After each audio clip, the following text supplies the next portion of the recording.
नमस्कार साथियों, आप सब कैसे हैं।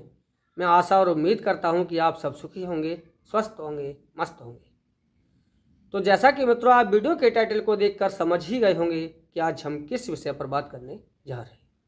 तो मित्रों प्रत्येक मनुष्य ये चाहता है कि उसके जीवन में कम भागदौड़ में अधिक सफलता प्राप्त हो, उसका जीवन सुखों से भरपूर रहे। लेकिन मित्रों प्रत्येक मनुष्य के जीवन में सुख और दुख अवश्य आते हैं, क्योंकि ये सृष्टि ही दो धागों से मिलकर के बनी है। इसमें प्रत्येक चीज का अनुलोम विलोम है, यानी किसी भी चीज का हो, आप जिससे लाभ प्राप्त करते हैं उससे हानि भी जरूर होगी, और जिससे हानि होगी उससे लाभ भी होगा। ये प्रत्येक वस्तु के दो पहलू हैं, तथा यदि दिन है तो रात भी होगी और जीवन है तो मृत्यु भी होगी। कुल मिलाकर के दो धागों से ही मिलकर के ये रस्सी बनी है। तो प्रत्येक मनुष्य के जीवन में सुख और दुख आना जरूरी है, और परिवर्तन सृष्टि का नियम है। लेकिन मित्रों जब हम सुख में होते हैं तो हम सब कुछ भूल जाते हैं, और दुख आने के पश्चात जब हमारे सारे रास्ते बंद हो जाते हैं तब हमें उस परम पिता परमेश्वर की याद आती है। तो मित्रों किसी कवि ने भी कहा है कि दुख में सब सुमरण करें, सुख में करे न कोय, जो सुख में सुमरण करें तो दुख काहे को होय।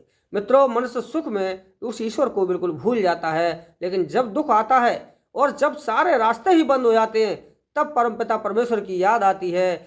जब तक उस परमपिता परमेश्वर को कोई याद नहीं करता तब तक अपनी सत्ता, अपने पैसे, अपनी ताकत पर गुरूर रहता है, और जब सारे रास्ते बंद हो जाते हैं, जब सारे गुरूर खत्म हो जाते हैं तब उस ईश्वर की याद आती है। उदाहरण के लिए जैसे कि जब कोई व्यक्ति अस्पताल में जब भर्ती होता है, बीमार व्यक्ति को भर्ती करते हैं, तो तब तक अपने पैसे के दम पर देखते हैं कि हाँ डॉक्टर साहब कितना भी पैसा लग जाए इस मरीज को ठीक कर दो, और डॉक्टर भी दिन रात अपना प्रयत्न करता है। लेकिन जब सारे प्रयत्न खत्म हो जाते हैं तो डॉक्टर भी ये कहता है कि साहब अब तो ईश्वर की इच्छा है, ईश्वर की इच्छा के अनुसार ही जो कुछ होगा, अब आप इनकी सेवा करें, शायद कोई चमत्कार हो जाए। तो व्यक्ति जब सभी रास्ते बंद हो जाते हैं तभी उस ईश्वर की शरण में जाता है। तो आज जब हम यहाँ पर मात्र एक ऐसा शब्द बताने जा रहे हैं, उस शब्द के लिए यदि आप ब्रह्म मुहूर्त में बोल देते हैं तो आपकी बहुत सारी परेशानियों का अंत मात्र एक शब्द के बोलने मात्र से ही हो जाता है। और वह शब्द मित्रों कुछ और नहीं है। आप सोच रहे होंगे कि शायद कोई जादू हो, कोई मंत्र हो, कोई विद्या हो, ऐसा कुछ भी नहीं है। बहुत ही साधारण सरल सा शब्द है। वह है आपके परमपिता परमेश्वर का वास्तविक नाम, जिसे हम कहते हैं ओम।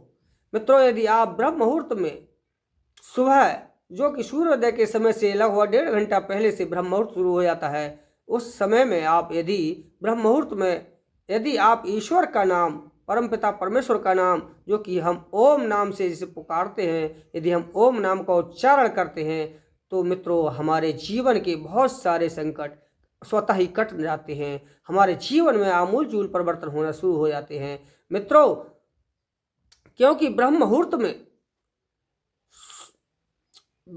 में ब्रह्म का शब्द शाब्दिक अर्थ सीधा ईश्वर से होता है, मुहूर्त का शाब्दिक अर्थ समय से होता है, अर्थात यानी कि वह ईश्वरीय समय होता है। उस समय ईश्वरीय गुण की, सात्विक गुण की प्रधानता होती है। वैज्ञानिक मत के अनुसार भी उस समय की शुद्ध वातावरण, शुद्ध वायु होती है, शुद्ध प्रकृति, शुद्ध ऑक्सीजन होती है। कुल मिलाकर के वह समय बहुत ही लाभदायक होता है, और ऐसे समय में ईश्वर की पूजा अर्चना करना बहुत ही श्रेष्ठकर बताया गया है। तो इस समय मात्र यदि आप कुछ नहीं कर सकते हैं, मात्र ईश्वर का जो नाम है, मूल नाम ओम शब्द का आप सच्चे मन से यदि उच्चारण करते हैं और अपनी प्रार्थना उस ईश्वर तक पहुंचाते हैं तो आपके संकटों का समाधान बहुत कुछ हद तक हो जाता है। आपकी बहुत सारी परेशानियां स्वतः ही कटना शुरू हो जाती हैं। तो मित्रों आप अपने जीवन में सुबह ब्रह्म मुहूर्त में जल्दी प्रातः उठ करके और ईश्वर के इस मात्र एक ओम नाम शब्द का उच्चारण सच्चे मन से करके अपनी प्रार्थना ईश्वर तक पहुंचाएं। आप ऐसा करें, कुछ दिन में ही आपको चमत्कार देखने को जरूर मिलेगा और आपके जीवन में परिवर्तन निश्चित रूप से होगा। तो मित्रों मैं आशा और उम्मीद करता हूं कि मेरे द्वारा जो यहाँ जानकारी दी गई है वह आपको अच्छे से समझ में आ गई होगी।